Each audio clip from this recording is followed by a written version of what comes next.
Un groupe de femmes débarrassant les sachets recyclés de tout déchet. À l'intérieur de ce hall, toutes ces matières plastiques subiront plusieurs transformations. Un travail à la chaîne orchestré par ces différentes machines. Nous sommes au cœur de l'unité de recyclage des produits plastiques. L'unité qui accompagne le ministère du cadre de vie dans ce vaste processus de recyclage des sachets après la promulgation de la loi interdisant leur utilisation, les sachets non biodégradables. Cette unité reçoit un invité de taille. C'est le directeur exécutif de l'ONU Environnement. Lui et sa suite sont venus toucher du doigt l'expérience béninoise en matière de recyclage des matières plastiques. But if you can recycle the plastic and create a number of jobs like this, of course it's very, very good. So. Et si on peut recycler le plastique et créer des emplois pour les jeunes et pour les communautés, c'est une très très bonne chose.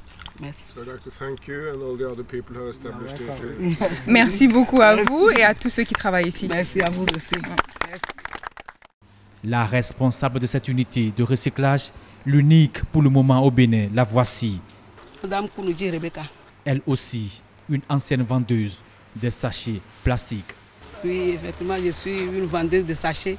Et puis je voyageais, je vois les usines qui produisent des sachets, qui recyclent, qui font recyclage des sachets.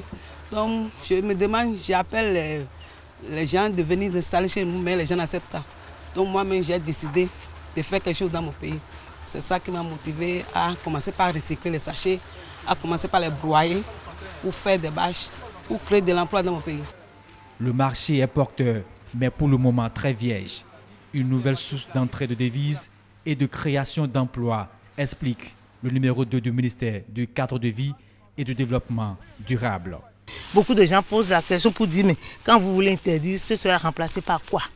Il y en a, nous avons vu ce que l'usine fait. Nous allons accompagner l'usine pour en produire davantage.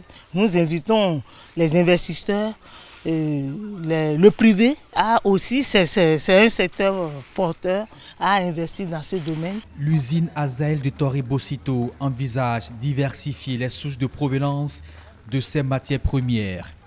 Ce champ de manioc est l'autre source de l'amidon pour servir à la fabrication des sachets orso-biodégradables.